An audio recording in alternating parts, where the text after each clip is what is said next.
Ora Tiferet taught the angel helped me with this kind of an interpretation of one of my songs, the last one I did, most recent, Aura 3. And I made some notes, and I don't have it written out, so I'm just going to say like what the outline deals with. But doing some kind of like musical interpreting. Um, this one has to do with a 20-minute long song, which all of my songs usually are. Um, and the prog rock song, Aura 3, has a lot to do about a kind of speed and in combination with spacing things out, kind of like a distancing and widening, and then all of a sudden it will speed. And I think that this is a kind of a creative way of like I'm engaging in a kind of pushing out. The pushing out kind of reminds me of Ulysses' poem, or Tennyson's poem Ulysses, where he says, "Push out and in order smite the sounding furrows, the waves." So it's like kind of like an oaring in one sense, um, that kind of like effect. But it's also a fight. The style of it is in a fighting style.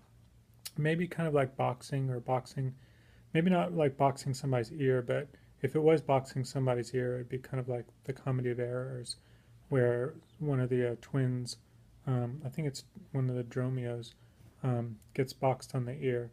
Um, and it reminded me of Samson Agonistes by Milton, where he says, "My feet are fettered, but my fist is free," because he's chained up and he's blind, but he still has he can still fight back with his fists.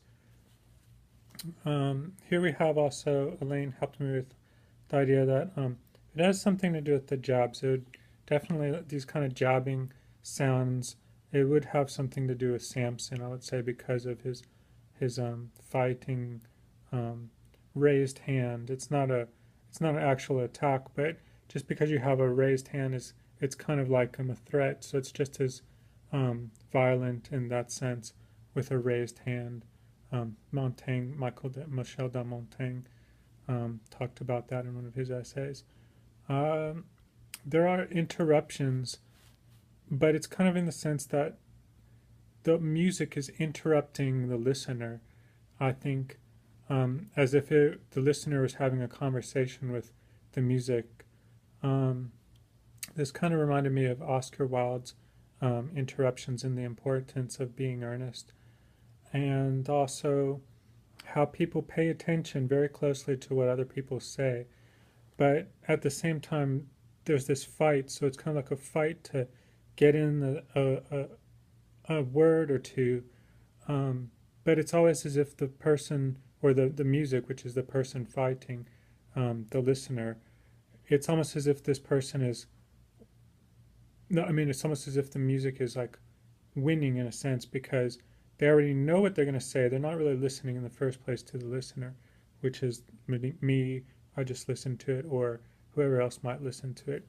So because there's two, there's the music and then there's the listener of the music. It's a kind of like a conversation. This particular song, Aura 3. So I thought that's because it's a conversation. It's not very religious. Religion being defined as a conversation stopper by Richard Rorty. And I like the idea of adding what's going on to the conversation in this music. There's lots of like this spacing out and speed at the same time. But this fight and this conversation, I looked back in Shakespeare in my memory, where there's a fight and a conversation. That's Romeo and Juliet with Tybalt and Mercutio, when right before Mercutio gets wounded by Tybalt's sword, and but they play fight kind of, and so that links it to kind of suggests like a Romeo and Juliet theme, and then also in Romeo and Juliet, it's kind of like um, a feast of kind of like not really a Roman orgy, but kind of like a feast that's being given with the kind of musical motifs that and melodies that the music shows in the over the 20 minutes that it's playing in the prog rock on this prog rock song. But because of it being a feast, other than in the feast in Romeo and Juliet, where Romeo meets Juliet, it also can suggest back in the Talmud, where the rabbis said that the